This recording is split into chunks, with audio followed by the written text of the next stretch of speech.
नमस्कार, आप देख रहे हैं धन दौलत और मैं हूं विवेक लॉ। धन दौलत में आज हम बात करेंगे फाइनेंशियल प्लानिंग के बारे में। हमारे देश में ज्यादातर लोग सिर्फ कमाने और खर्च करने में यकीन रखते हैं। आमदनी को कैसे बचाया और बढ़ाया जाए, इस बारे में बहुत ही कम लोग सोचते हैं। अगर आपको भी लगता है कि गोल्ड और घर खरीदने के साथ ही बैंक एफडी करने से ही आपकी फाइनेंशियल प्लानिंग खत्म हो जाती है, तो आपको थोड़ा संभलने और सोच को बदलने की जरूरत है। इस सब पर विस्तार से चर्चा के लिए अब हमारे साथ जुड़ चुके हैं जाने माने फाइनेंशियल प्लानर सूर्या भाटिया। बहुत बहुत धन्यवाद सूर्या। फाइनेंशियल प्लानिंग की जब बात होती है तो हम लोग अक्सर, मैं तो कम से कम अक्सर यही सुनता हूं सबसे कि हमने रिस्क नहीं उठाना, हमने एफडी ले ली। रियल एस्टेट बहुत प्रियतम रहा है हमेशा हमारे देशवासियों के लिए, और गोल्ड तो खैर है ही है। लेकिन अब थोड़ा बहुत मैं देख रहा हूं कि रुझान बदल रहा है। रियल एस्टेट में काफ़ी लोगों ने नुकसान देखा है पिछले 3-4 साल से, और नुकसान एसेट क्लास रिलेटेड नहीं है, शायद इसलिए है क्योंकि कईयों ने इन्वेस्ट किया और उनको अपने जो प्रॉपर्टी थी, जो उन्होंने एक्सपेक्ट किया था, वो मिले ही नहीं, इतने डिलेज हो गए। और अब लोग सोचने लग गए कि भाई कोई और भी ऐसे एसेट क्लासेस हैं जिनमें हमें इन्वेस्ट करना चाहिए। तो एक ब्रॉड ढांचा जो है वो क्या होना चाहिए फाइनेंशियल प्लानिंग का? जब आप अपनी फाइनेंशियल प्लानिंग करते हैं तो आप सबसे पहले देखते हैं कि आपकी ज़रूरतें क्या हैं, आपकी नीड्स क्या हैं, उनको आप नज़र में रखते हुए अपना निवेश करेंगे। अगर आपकी ज़रूरतें शॉर्ट टर्म की हैं और आप लंबे समय के लिए निवेश करेंगे तो आपका पर्पस पूरा का पूरा डिफीट हो जाता है। तो ये जानना बहुत ज़रूरी है आपके लिए कि जो आपकी फाइनेंशियल नीड्स हैं उनको नज़र में रखते हुए आपको अपनी इन्वेस्टमेंट्स के बारे में प्लान करना पड़ेगा। अगर आप एक घर खरीदना चाहते हैं, घर खरीदना अभी भी कोई बुरी बात नहीं है अगर आपके वो खुद के रहने के लिए है। अगर आप दूसरा घर खरीदना चाहते हैं तो वो फिर आपकी इन्वेस्टमेंट कैटेगरी में आ जाता है, और फिर आपको ये देखना पड़ेगा कि क्या ये एक अच्छा एसेट क्लास है आज की डेट के अंदर खरीदने के लिए, या इससे कोई बेहतर विकल्प है मेरे पास। अगर बेहतर विकल्प है तो उसको मुझे वे करना पड़ेगा कि क्या मैं इसमें जाऊं या मैं रियल एस्टेट में जाऊं। आप जनरली ये आप ट्रेंड देखा गया है कि जब मैं रियल एस्टेट खरीदता हूं तो जो भी मेरे इन्वेस्टमेंट के प्रिंसिपल्स हैं वो बिल्कुल ट्रू होते हैं। वहां पर मैं लंबे समय के लिए इन्वेस्ट करूंगा, उसकी प्राइस के बारे में मैं जानूंगा नहीं। यही विकल्प अगर आप अपनी फंड्स के अंदर या आप जो आप निवेश करते हैं इक्विटीज में जाते हैं, अगर सेम टू सेम मैं बात करूं एसेट क्लास की, वहां पर आप 6 महीने में बोलते हैं तो ये तो नेगेटिव हो गया। रियल एस्टेट में जैसे आपने अभी कहा, मैंने 4 साल बाद देखा कि ये नेगेटिव हो रहा है, तब थोड़ा सा मुझे लगा डर कि ये कहीं क्या गड़बड़ हो रही है इसके अंदर। पर यही चीज अगर मैं सेम प्रिंसिपल अगर मैं वहां पर भी यूज करूंगा तो इन्वेस्टर सही मापदंड से आगे बढ़ेगा और अपनी इन्वेस्टमेंट को बेहतर बना पाएगा। सबसे ज्यादा जो सवाल आते हैं सूर्या, वो जो गोल की जो आप बात करते रहते हैं कि गोल बहुत जरूरी होता है हर इंसान के लिए, जो हम देखते हैं कि सबसे ज्यादा जो सवाल है गोल उनमें यह है बच्चों की शिक्षा, बच्चों के लिए इन्वेस्टमेंट करना। तो इसके बारे में कुछ बताइए, क्योंकि कई प्रोडक्ट्स आते रहते हैं जो कहते हैं कि ये बहुत अच्छा विकल्प है बच्चों के लिए इन्वेस्ट करने का, और ये एक बहुत इमोशनल इशू होता है सब पेरेंट्स के लिए, चाहे खुद किया हो ना किया हो इन्वेस्ट, लेकिन जब बच्चा आने वाला होता है या आ गया है तो अब काफ़ी जो मेल्स आ रही हैं हमें, वो सब यही जानना चाहते हैं कि 3 साल के हैं, 4 साल के हमारे बच्चे, और क्या करें उनके इन्वेस्टमेंट के लिए। तो उसका क्या एक ब्रॉड प्रिंसिपल रहना चाहिए? जितनी जल्दी आप अपने बच्चे के लिए निवेश करना शुरू करेंगे उतना आपको वो फायदा देगा। ये प्रिंसिपल तो वैसे भी ट्रू है, वैसे भी होल्ड करता है, क्योंकि आपको सबसे ज़्यादा बेनिफिट मिलेगा पावर ऑफ कंपाउंडिंग का। डिसिप्लिन साथ में बनेगी आपकी, जितना लंबे समय के लिए आप निवेश कर पाएंगे। अगर मेरा 4 साल का अगर मेरा बेटा है और मुझे पता है कि सबकी एवरेज पे जब भी आपको पैसा चाहिए होगा, आपको चाहिए होगा जब वो 18 साल का होगा या 21 या 22 साल का, उसकी पढ़ाई के लिए आप एक कॉर्पस क्रिएट करना चाहते हैं। जनरली आप देखें कि आपको क्यों फंड्स चाहिए अपने बच्चे के लिए, जो आपको कॉर्पस क्रिएट करना है। तो अगर मेरे पास 12 से 14 साल का अगर पीरियड है निवेश करने का, तो आप इसमें SIP के जरिए ज़रूर जाइए, जो कि हम वैसे भी इंसिस्ट करते हैं अपने निवेशक को। आप SIP शुरू करिए, और जितनी जल्दी शुरू करेंगे उतनी कम रकम आपको एक बेहतर रिटर्न दे पाएगी, क्योंकि कंपाउंडिंग का बेनिफिट मुझे मिल जाएगा। अगर आप लेट शुरू करते हैं तो आपको उसको कवर करने के लिए ज़्यादा सम इन्वेस्ट करना पड़ेगा, निवेश करना पड़ेगा। इसलिए बेहतर यही है जितनी जल्दी आप जान लें उतना बेहतर है आपके लिए। और दूसरी बात, कई जगह आप देखेंगे कि जहाँ भी निवेशक होता है, जब वो थोड़ी देर बाद पैसा निकालने के लिए बात करता है, उसको लगता है कि मार्केट गिर रही है, मैं निकाल लूँ, उनके लिए सबसे अच्छी एडवाइस ये है कि आप अपने बच्चों के नाम की इन्वेस्टमेंट करिए। क्योंकि साइकोलॉजिकली देखा गया है कि जो मैंने इन्वेस्टमेंट अपने बच्चों के लिए करी है उसको मैं छूंगा नहीं, या बिल्कुल छूंगा आखिरी के अंदर, जब मुझे पता है कि अब तो कोई मेरे पास चारा ही नहीं है। आप उस पैसे को टच नहीं करेंगे। तो प्रेफरेबली आप क्रिएट करिए वो कॉर्पस अपने बच्चे के लिए, उसकी शिक्षा के लिए, उसकी आगे की पढ़ाई के लिए और उसकी शादी के लिए भी कर सकते हैं। इसके बाद हम जैसे बात करते हैं कि आपको बास्केट्स बनानी पड़ेंगी, तो ये एक बहुत ज़रूरी बास्केट है और धीरे धीरे इसके अंदर निवेश करेंगे तो आप प्रेफर करिए कि आप इक्विटी के जरिए जाइए अगर आपके पास लंबे समय का पीरियड अवेलेबल है इन्वेस्ट करने के लिए। अगर नहीं है तो कोई चारा ही नहीं है, फिर आपको bank FD, short term funds के थ्रू ही जाना पड़ेगा। पर उसमें दिक्कत सिर्फ यही आएगी कि मेरी इन्फ्लेशन को मैं एडजस्ट करके बीट नहीं कर पाऊंगा। बहुत से सवाल भी आए हैं आपके लिए सूर्य। लेते हैं पहला सवाल। ये पटना बिहार से 28 साल के अमित कुमार का है। इनकी सालाना सैलरी 4.25 लाख रुपए है। ये इंश्योरेंस पॉलिसी का सालाना 18,000 रुपए प्रीमियम चुकाते हैं और 15,000 रुपए घर के किराए और किचन में खर्च करते हैं। ये शेयर बाजार या म्यूचुअल फंड में लॉन्ग टर्म के लिए निवेश करना चाहते हैं। जानना चाहते हैं कि निवेश का सबसे बेहतरीन विकल्प क्या है। साथ ही ये भी पूछा है कैसे शेयर बाजार और म्यूचुअल फंड में निवेश कर सकते हैं, जिसके बारे में फिलहाल ये कुछ भी नहीं जानते। देखिए, अमित के पास एक अच्छा पोटेंशियल है सेव करने का और एज इनकी साइड पे है। अभी ये छोटे हैं उम्र के अंदर और पोटेंशियल है और चाहते हैं सेव करना, तो बिल्कुल सही मात्रा में इनके पास कोशिश करते हैं ये कि मैं सेव करूं, निवेश करूं। इनको चाहिए कि जितना मैक्सिमम ये अपना पोटेंशियल है इनका, उसको यूज़ करके सेविंग करें। जैसे हम हर बार बोलते आ रहे हैं, एसआईपी सबसे अच्छा जरिया है आपको एक लॉन्ग टर्म कॉर्पस क्रिएट करने के लिए। एसआईपीज करें, ये जानना ज़रूरी है इनके लिए कि कहाँ डालें। इनका ये सवाल भी था कि मैं निवेश कहाँ करूँ इसके अंदर।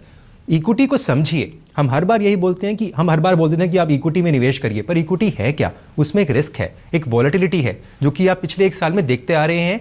इसलिए हम हर बार बोलते हैं जो भी आप इक्विटी में निवेश करेंगे वो लंबे समय के लिए होना चाहिए।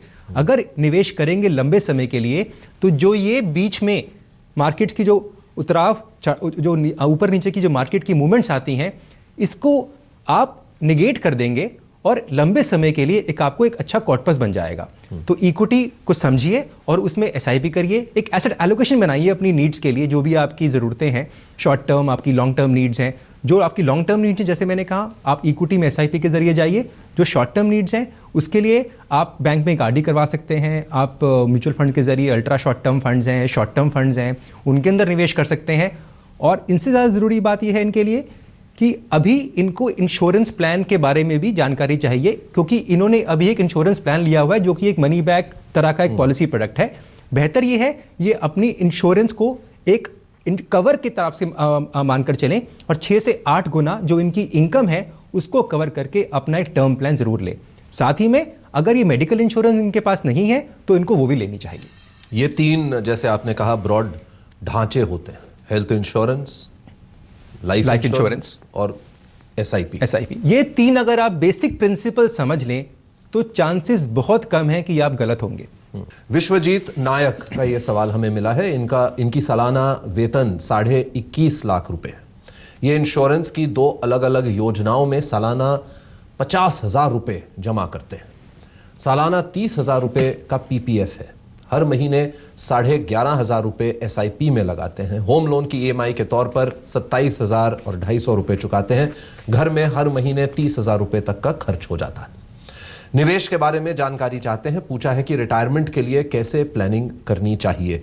ये हम बात करते रहते हैं और देखिए जैसे यहां भी है कि अगर आप 50,000 का प्रीमियम भर रहे हैं तो ये जाहिर है कि आप इन्वेस्टमेंट के तौर पर इतनी ज्यादा रकम आप डाल रहे हैं, इसमें कवर ज्यादा नहीं हो सकता आपका। तो इसमें देखने वाली बात यही है कि आपने 50,000 रुपये हर साल का डाला, और मैं इंश्योरेंस नहीं देख रहा इसके अंदर, मेरा ये इन्वेस्टमेंट प्लान है। तो इन्वेस्टमेंट प्लान कैटेगरी में अगर ये आ जाता है तो कितनी मुझे रिटर्न देता है क्या, और इसका मेरा होराइजन भी लॉन्ग टर्म है। तो हर जगह मैंने टिक किया है, लंबे समय के लिए निवेश किया है, डिसिप्लिन है, हर साल पैसा डालता हूं, पर क्या रिटर्न उतनी मिलेगी जितनी मैं चाहता हूं? क्या इन्फ्लेशन को बीट करेगा मेरे? इसको जानना जरूरी है। आप समझिए इस प्लान को, आपने किस में इन्वेस्ट किया है, क्या मुझको वो इन्फ्लेशन एडजस्ट करके रिटर्न दे पाएगा? अगर दे पाएगा तो रखिए, नहीं तो आप चेक करिए कि निकलने का तरीका क्या है इसके अंदर। और उसके साथ में आप जैसे हमने अभी बात करी, आप अपना एक टर्म प्लान लीजिए, क्योंकि आपको 6 से 8 गुना का अपना जो आपकी इनकम है आपको कवर लेना पड़ेगा। जैसे जैसे आपके पास रिस्पॉन्सिबिलिटीज आती हैं, इनका हाउसिंग लोन भी चल रहा है तो इनको ये भी ध्यान देना चाहिए कि मैं अपना हाउसिंग लोन कवर करके उसके ऊपर से 6 से 7 गुना 8 गुना का अपना एक मैं टर्म प्लान लूं। जब आपकी इंश्योरेंस कवर हो जाए तब आप अगला स्टेप लीजिएगा इन्वेस्टमेंट का। अच्छी इनकम है, इनकी अच्छी आमदनी है, इनको चाहिए एसआईपी से करते हैं उसको बढ़ाएं। पीपीएफ में करते हैं पर बहुत कम मात्रा में पीपीएफ में डालते हैं, वो भी लंबे समय का निवेश है, उसको पूरा एग्जॉस्ट करिए। अभी ये डालते हैं 30,000 रुपये सालाना, इनको चाहिए उसको पूरा एग्जॉस्ट करें और 1.5 लाख की जो लिमिट है मेरी पीपीएफ की, इसको एग्जॉस्ट करें और साल के शुरू में ही डालें, ताकि मुझको अगेन कंपाउंडिंग बेनिफिट, जो भी मेरे प्रिंसिपल है वो सेम ही रहेंगे, कंपाउंडिंग बेनिफिट पूरा मिलेगा मुझको। साल के स्टार्ट में डालकर उसका बेनिफिट क्लेम करें और एक अपना एसेट एलोकेशन बनाएं। इक्विटीज में जाएं, अभी जो भी इनकी उम्र के हिसाब से इनको एलोकेशन करनी है, लंबे समय के लिए निवेश करें और एक अपना पूरा का पूरा पोर्टफोलियो बनाएं जिसके अंदर सही मात्रा में इक्विटी का एक्सपोजर लें, जिसके अंदर ये ब्रेकअप ले सकते हैं, एक लार्ज कैप, मिड कैप, एक मल्टी कैप, और साथ में अपना डेट एक्सपोजर बनाएंगे ये शॉर्ट टर्म फंड्स के जरिए।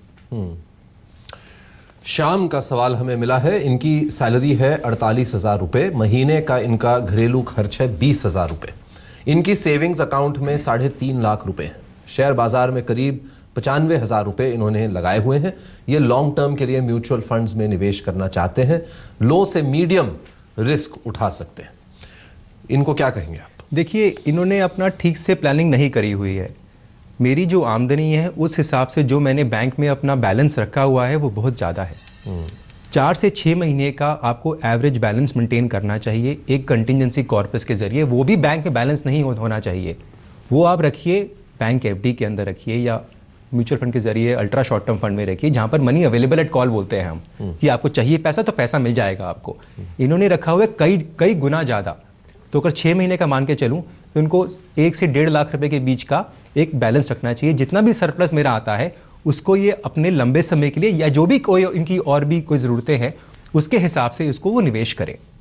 और जहां तक इनकी इन्वेस्टमेंट की बात है, ये गए हैं सीधा डायरेक्ट स्टॉक्स के अंदर। अगर इनको समझ है स्टॉक्स की तो बिल्कुल ठीक है। और फिर कहते हैं कि मैं लो और मीडियम, वो अगला सवाल है कि उनको लो टू मीडियम चाहिए, तो क्या इनको ये समझ है कि जो मैंने स्टॉक्स खरीदा है उसके अंदर मॉडरेट रिस्क है?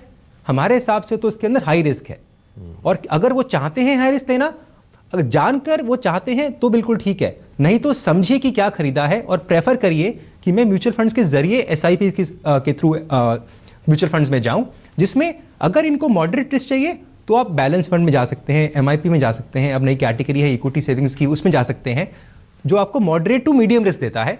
उसके अंदर भी निवेश का आपको लंबे समय के लिए करना पड़ेगा। अगर आप लंबे समय के लिए निवेश के लिए तैयार हैं, जो कि 5 साल से अधिक होना चाहिए, तो आप जाइए बैलेंस फंड में, हाइब्रिड कैटेगरी में, जहां पर आपको अलग और भी कैटेगरीज मिलती हैं। अगर आपका रिस्क प्रोफाइल ये है, अगर आपका मॉडरेट रिस्क प्रोफाइल है और आप कहते हैं मैं डायरेक्ट स्टॉक्स करूंगा, तो बिल्कुल गलत है। जाने माने फाइनेंशियल प्लानर सूर्य भाटिया हमारे साथ बने हुए हैं। सवाल जवाब के सिलसिले को आगे बढ़ाते हैं। 40 साल के अंशुल अग्रवाल का सवाल हमें मिला है, इनको निवेश की, खासकर इक्विटी के बारे में ज्यादा जानकारी नहीं है। ये थोड़ा जोखिम भी उठाने को तैयार हैं और 1 लाख रुपए निवेश करना चाहते हैं। जानना चाहते हैं कैसे एसआईपी फंड्स का चुनाव करें और कितनी अवधि के लिए कितनी रकम लगाएं। साथ ही short term liquid equity funds में 6 महीने से 2 साल के लिए कैसे निवेश करें। थोड़ा कंफ्यूजन है इनको, और ये भी अच्छी बात है कि क्लैरिफाई हम करें कि ये जो लिक्विड फंड्स होते हैं ये इक्विटी के नहीं होते हैं, ये डेट के होते हैं। जरा ये थोड़ा आप समझा दीजिए। इनका जो पहला सवाल वो लेते हैं, ये कहते हैं कि हमको रिस्क लेना है और 1 लाख रुपए की राशि को लगाना है। रिस्क के साथ ये जानना बहुत ज़रूरी है कि आपका पीरियड ऑफ इन्वेस्टमेंट क्या है। रिस्क आप लेना चाहते हैं, बिल्कुल ठीक, पर आप ये नहीं कहेंगे कि मेरे को रिस्क चाहिए 6 महीने के लिए। ये भी बड़ा सुनने में आता है आजकल कि मार्केट अगर डाउन भी है तो 6 महीने में हमारा पैसा डबल हो जाएगा। ये बिल्कुल गलत है। अगर डबल हो जाए तो बहुत बढ़िया बात है, पर इस लॉजिक से आप निवेश नहीं कर सकते। आप अगर रिस्क लेना चाहते हैं, साथ में आपका लंबे अवधि का निवेश होना ज़रूरी है, अनिवार्य है। 4 से 5 साल कम से कम आपको रखना पड़ेगा अपने निवेश को, अगर आप रिस्क लेकर पैसे को थोड़ा सा ग्रोथ देना चाहते हैं तो। एसआईपी की बात करें, बिल्कुल ठीक बोल रहे हैं, एसआईपी के जरिए ही इनको निवेश करना चाहिए। वहां पर इनको देखना है कि मुझे कितना रिस्क लेना है। लमसम की बात अलग है। एसआईपी हम चाहते हैं कि आप लंबे समय के लिए निवेश करेंगे तो आप इक्विटी के जरिए जाइए, क्योंकि आपको वो पावर कंपाउंडिंग का बेनिफिट देती है, आपको इन्फ्लेशन एडजस्टमेंट देती है, जो अदर बाकी फायदे हैं एसआईपी के वो तो साथ में हैं ही। साथ में जो इनकी कोशिश करें कि जो मैं कॉर्पस क्रिएट करूंगा, इक्विटीज में कहते हैं एसआईपी कैसे चूज करें। काफ़ी सारी वेबसाइट्स अवेलेबल हैं जहां पर आप कैटेगरी चूज कर सकते हैं, किस में जाना चाहते हैं आप। शुरुआत करें बैलेंस फंड से, क्योंकि बैलेंस फंड्स आपको एक थोड़ा सा एक्सपोजर दे देती है, थोड़ा सा कंट्रोल एक्सपोजर दे देती है, जहां पर आपको इक्विटी का एक्सपोजर ही मिलता है, साथ में डेट भी आपको मिल जाता है, जिससे आपको थोड़ा सा वॉलेटिलिटी थोड़ी आपकी कम हो जाती है। जैसे जैसे आपको समझ आ जाए आप लार्ज कैप में जाइए, थोड़ा मल्टी कैप में एक्सपोजर लीजिए, 4 से 5 फंड्स रखिएगा अपनी निवेश के लिए, ज़्यादा फंड्स का एक्सपोजर मत बढ़ाइए और ओवरऑल एक पोर्टफोलियो बनाइए जिससे आपको एक लंबे समय की ग्रोथ मिल पाए। बहुत बहुत धन्यवाद सूर्या आने के लिए आज धन दौलत पर, हमेशा की तरह। धन दौलत में आज के लिए बस इतना ही। अगर आप भी निवेश की मुश्किल से जूझ रहे हैं और gold, real estate, mutual fund, bank FD वगैरह में निवेश से जुड़े सवाल पूछना चाहते हैं तो आप हमें dhandaulat@aajtak.com पर मेल कर सकते हैं। धन्यवाद।